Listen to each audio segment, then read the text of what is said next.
अस्सलाम वालेकुम दोस्तों, आज हम आपको ऐसे मुस्लिम अरब कंट्री की सैर करवाने जा रहे हैं जहां दुनिया का अजूबा भी मौजूद है। ऐसा कंट्री जो मुसलमानों के लिए मुकद्दस सरजमीन है, क्योंकि यहां बहुत से अंबिया कराम और सहाबा कराम भी तशरीफ लाए। ये कंट्री तारीख की एक खुली किताब है।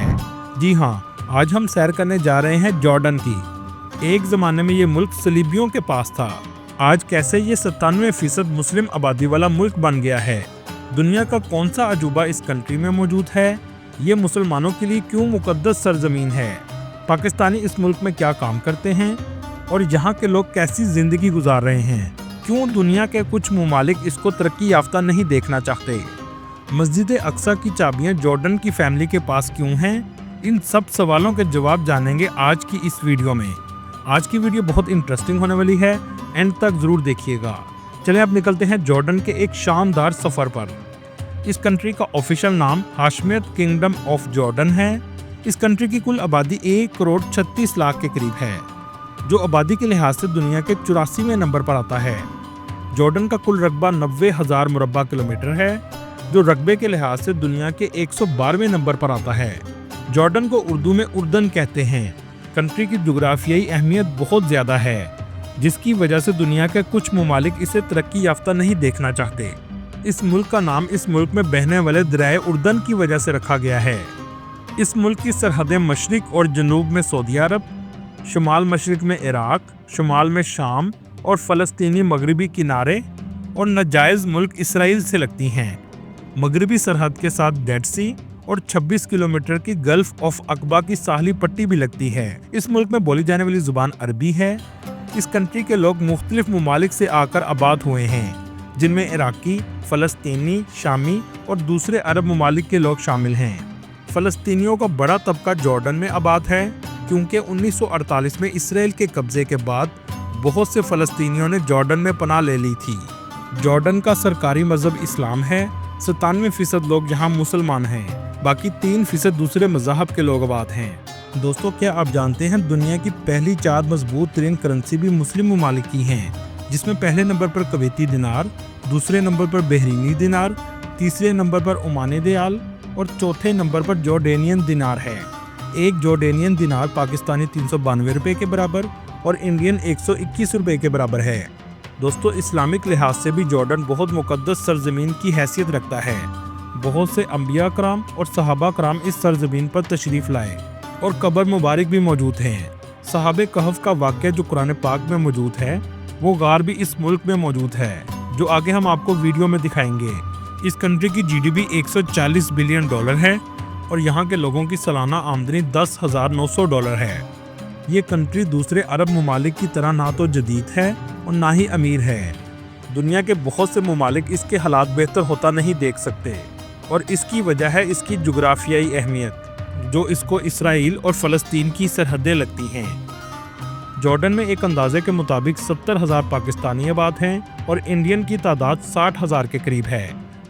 ज़्यादातर पाकिस्तानी सर्विस सेक्टर से मुंसलिक हैं। दोस्तों, इस कंट्री की 4 बड़ी गारमेंट की फैक्ट्रियों के मालिक भी पाकिस्तानी हैं। जॉर्डन के लोग अरबी नस्ल से ताल्लुक़ रखते हैं और इनकी सकाफ़त में कदीम अरबी रवायात, इस्लामिक असरात और मशरिक़ वुस्ता की दीगर तहजीबों का कल्चर शामिल है।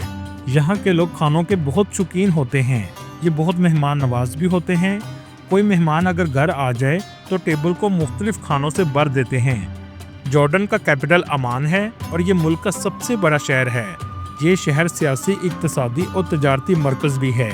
मुल्क के 40% लोग इसी शहर में रहते हैं। ये शहर वादी की शक्ल में आबाद है, जिसके चारों अतराफ में पहाड़ हैं। ये सारा इलाका ऊंचा नीचा आपको नज़र आएगा। इस मुल्क का दर्जा हरारत दूसरे अरब ममालिक की निस्बत बेहतर है। गर्मियों में 30 से 40 सेंटीग्रेड तक जाता है और सर्दियों में 5 से 12 सेंटीग्रेड तक चला जाता है। इस कंट्री के 92% लोग शहरों में रहते हैं, जबकि सिर्फ 8% लोग गाँव में आबाद हैं। इस कंट्री में आइनी बादशाहत कायम है। मुल्क के मौजूदा किंग अब्दुल्ला II अल हुसैन हैं, जिनका ताल्लुक जॉर्डन की रॉयल फैमिली से है। दोस्तों, ये कंट्री बहुत कदीम और तारीखी है। कई हज़ार साल पहले भी यहाँ लोग आबाद थे। इसी वजह से आपको रोमन आर्किटेक्चर, इस्लामिक आर्किटेक्चर सब कुछ देखने को मिलेगा। बहुत से लोग इस कंट्री में इसलिए नहीं आते कि ये महफूज नहीं है, लेकिन जितना इसके बारे में डराया जाता है उतना ये गैर महफूज नहीं है। कुछ चीज़ें होती हैं जिनसे आपको एहतियात करनी पड़ती है। खास तौर पर आप जब भी आएँ तो टैक्सी ड्राइवर के स्कैम से ज़रूर बचिएगा।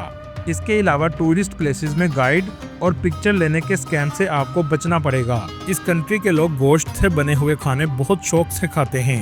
यहाँ के लोग दुनिया में सबसे ज़्यादा खाने के शौकीन लोगों में आते हैं, लेकिन हर खाने के बाद ग्रीन टी का इस्तेमाल ज़रूर किया जाता है। इस कंट्री की खूबसूरती देखने के लिए 63 लाख लोग सालाना विजिट के लिए आते हैं। टूरिस्ट सबसे पहले अमान के क्वींस आलिया इंटरनेशनल एयरपोर्ट पर आते हैं। पाकिस्तान से जॉर्डन की फ़्लाइट की कीमत 2 लाख के करीब है। पाकिस्तान में जॉर्डन की एम्बेसी मौजूद है और इसके अलावा पाकिस्तानी पासपोर्ट पर ई वीज़ा भी घर बैठकर आप हासिल कर सकते हैं, जिसका लिंक आपको डिस्क्रिप्शन में मिल जाएगा। सिंगल एंट्री वीज़ा की फीस पाकिस्तानी 17,000 के करीब है।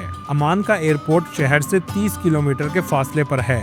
अगर आप टैक्सी पर जाएंगे तो 30 से 35 दिनार आपके लगेंगे। अगर आप बस पर जाएंगे तो 4 दिनार में बस आपको शहर के बाहर उतार देती है। इस कंट्री में आकर आप ऑरेंज कंपनी की सिम ले सकते हैं, जो आपको 15 दिनार में मिलेगी। अमान शहर की गलियां आज भी तारीखी मंजर पेश करती हैं। अमान सिटी की पहाड़ी पर जाकर आप पूरे शहर का नज़ारा भी ले सकते हैं, जिसे सिटाडल कहा जाता है। ये जो पिलर्स आप देख रहे हैं, ये रोमन अम्पायर के दौर के हैं। इसे टेम्पल ऑफ हरकुलस कहा जाता है। अमान की ब्लू मॉस्क का भी टूरिस्ट जरूर विजिट करते हैं। ये अंदर से बहुत खूबसूरत मस्जिद है। इसे किंग अब्दुल्ला मस्जिद भी कहा जाता है। अमान सिटी का आप स्ट्रीट फूड जरूर ट्राई कीजिएगा। खाने पीने के लिहाज से ये थोड़ा महंगा मुल्क है, जहां एक बर्गर आपको 3 से 4 दिनार में मिलेगा।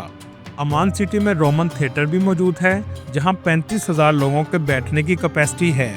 चले अब यहाँ से आपको लेकर चलते हैं दुनिया का अजूबा दिखाने। आप जब भी इंटरनेट पर जॉर्डन सर्च करेंगे, सबसे ज्यादा आपको इस जगह की तस्वीरें नजर आएंगी। इस जगह को पेट्रा कहा जाता है। कई सदियों तक ये दुनिया की नजरों से ओझल था। ये शहर 9000 कबल मसीह में ही आबाद हो गया था। ये अमान सिटी से 235 किलोमीटर के फासले पर वाक़या है। 400 कबल मसीह में नबाती लोग यहाँ आकर आबाद हुए थे। इस दौर में पेट्रा जॉर्डन का दारुल हुकूमत था। इस जगह का हुक्मरान आर्टस था। इस शहर को देखने के लिए लाखों टूरिस्ट आते हैं। नबाती लोग, जिन्हें हाना बदोश लोग भी कह सकते हैं, ये दुनिया की उस वक्त तजारत का मरकज भी था, लेकिन इसके आर्किटेक्चर को देखकर आज भी दुनिया हैरान है। इस पूरे शहर को पहाड़ों के अंदर आबाद किया गया था। दोस्तों, आपको सुनकर हैरत होगी, आज के इस जदीद दौर में भी सिर्फ 15% दरियाफ्त हुआ है। आज भी 85% तक दरियाफ्त नहीं किया जा सका। यहाँ के रहने वाले लोग अपने दौर के सबसे जदीद लोग थे, यहाँ तक कि इन्होंने उस दौर में नहरी निज़ाम भी बनाया था। दोस्तों, यहाँ एक अहम बात बताता चलूँ, जब यहाँ रोमन अम्पायर ने कब्जा किया तो इस इलाके का नाम पेट्रा रोमन्स ने रखा था, जबकि इसका कदीम नाम रकीम था और रकीम का लफ्ज़ कुरान पाक में भी आया है। कुछ लोगों का मानना है कि यहाँ हज़रत सालेह अलैहिस्सलाम की कौम आबाद थी, लेकिन इसके बारे में सिर्फ अल्लाह ही बेहतर जानता है। पेट्रा शहर के अंदर ही वादी मूसा भी मौजूद है। इसे इसलिए वादी मूसा कहा जाता है कि हज़रत मूसा अलैहिस्सलाम ने बनी इसराइल के लोगों को फ़िरौन के जुल्म से निकालकर दरिया पार करवाया और यहाँ आकर पनाह ली। जब बनी इसराइल के लोग यहाँ पहुँचे तो शदीद प्यास में मुब्तला थे।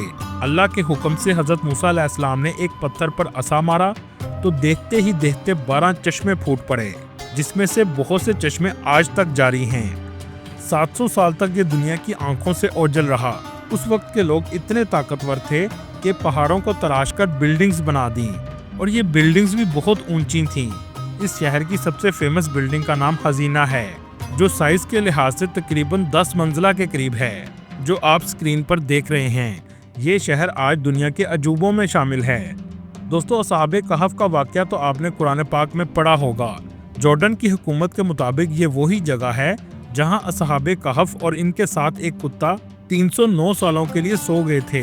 लेकिन ये वो जगह है, इस बात ने अभी यकीन से नहीं कहा जा सकता, क्योंकि एक ऐसी ही जगह शाम में भी मौजूद है और एक तुर्की में भी मौजूद है।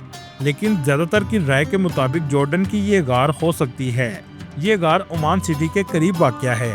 इस कंट्री में एक वादी रम है, जिसको देखकर ऐसा लगता है जैसे आप मार्स या चांद पर आ गए हों। ये कंट्री पोटाशियम और नमक दुनिया को एक्सपोर्ट भी करता है और मुल्क की सबसे बड़ी बंदरगाह अकबा में मौजूद है। ओमान सिटी से 60 किलोमीटर के फासले पर डेड सी वाक़या है, जिसमें नमक की इतनी ज़्यादा मिकदार है कि इंसान कभी डूब नहीं सकता। लोग इस समुद्र में नहाने के लिए भी आते हैं। کہا جاتا ہے کہ یہ سکن کے لیے بہترین جگہ ہے۔ اس جگہ کی مٹی سے دنیا کو مڈ ماسک بنا کر بھی بیچا جاتا ہے۔ ڈیڈ سی کی دوسری طرف فلسطین واقع ہے۔ چلیں اب آپ کو لے کر چلتے ہیں ماؤنٹ نیبو کی طرف، جو عمان سٹی سے 40 کلومیٹر کے فاصلے پر واقع ہے۔ یہ وہ مقام ہے جہاں حضرت موسیٰ علیہ السلام نے بنی اسرائیل کے لیے اللہ سے دعا کی تھی۔ یہاں زیادہ تر مسیحی آتے ہیں۔ اس جگہ حضرت موسیٰ علیہ السلام کے عصا کا ماڈل بھی لگایا گیا ہے، جہاں سے آپ کھڑے ہو کر فلسطین کو بھی دیکھ سکتے ہیں۔ بہت سے انبیاء کرام اس سرزمین پر تشریف لائے اور ان کی قبر مبارک بھی موجود ہیں، جہاں لوگ بڑی تعداد میں جاتے ہیں، جن میں حضرت موسیٰ علیہ السلام کے بھائی حضرت ہارون علیہ السلام کی قبر پیٹرا کے پاس موجود ہے۔ حضرت شعیب علیہ السلام کی قبر مبارک وادی شعیب میں سالٹ کے قریب واقع ہے۔ حضرت لوط علیہ السلام کی قبر مبارک ایک پہاڑی پر ڈیڈ سی کے قریب واقع ہے۔ حضرت علی رضی اللہ تعالیٰ عنہ کے بھائی حضرت جعفر بن ابو طالب، حضرت زید بن حارث رضی اللہ تعالیٰ عنہ اور حضرت عبداللہ بن رواحہ رضی اللہ تعالیٰ عنہ، یہ تینوں جنگ موتا کے شہید ہیں۔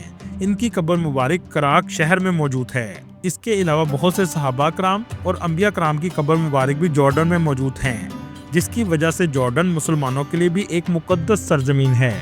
دوستو، ایک زمانے میں یہ پورا ملک عیسائیوں کے پاس تھا، لیکن سوچنے کی بات یہ ہے کہ آج کیسے 97% لوگ مسلم ہیں۔ اس کو جاننے کے لیے ہمیں تاریخ میں جانا پڑے گا۔ جارڈن کے ریور کے کنارے بنی اسرائیل نے آباد کاری کا آغاز کیا۔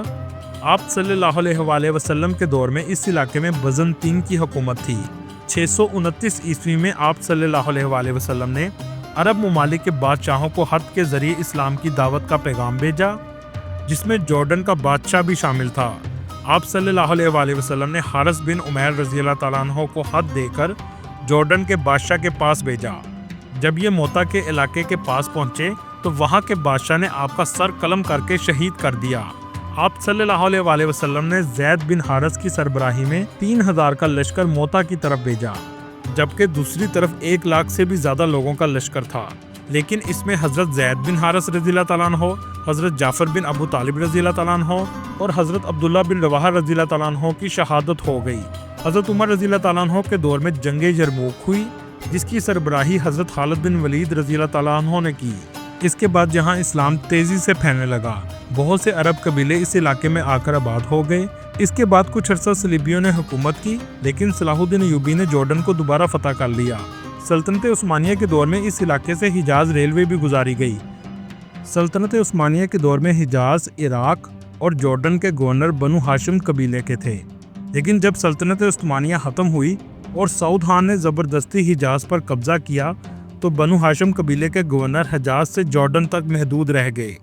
1924 میں جارڈن کا علاقہ برطانیہ کے زیر اثر آ گیا۔ 1946 میں جارڈن کو برطانیہ سے آزادی ملی۔ دوستو، کیا آپ جانتے ہیں 1924 میں جارڈن میں موجود ہاشمی قبیلے کے حسین بن علی کے پاس مسجد اقصی کی چابیاں تھیں، اور آج تک یہ چابیاں اسی فیملی کے پاس ہیں، جو آج بھی یہ فیملی جارڈن پر حکمرانی کرتی ہے، اور یہ چابیاں نسل در نسل اسی خاندان کے پاس ہیں۔ یہاں تک کہ مسجد اقصی اور بیت المقدس میں مسیحیوں کے کمپاؤنڈ کی دیکھ بھال بھی یہی فیملی کرتی ہے۔ اللہ تعالیٰ پوری دنیا میں مسلمانوں کی حفاظت فرمائے، آمین۔ دوستو، یہ تھی آج کی ہماری انفارمیٹیو اور دلچسپ ویڈیو۔ آپ کو ویڈیو کیسی لگی کمنٹ میں ضرور بتائیے گا، اور نئے آنے والے دوستوں سے گزارش ہے ہمارے چینل کو سبسکرائب اور لائک ضرور کیجیے گا۔ اگلی ویڈیو تک اللہ حافظ۔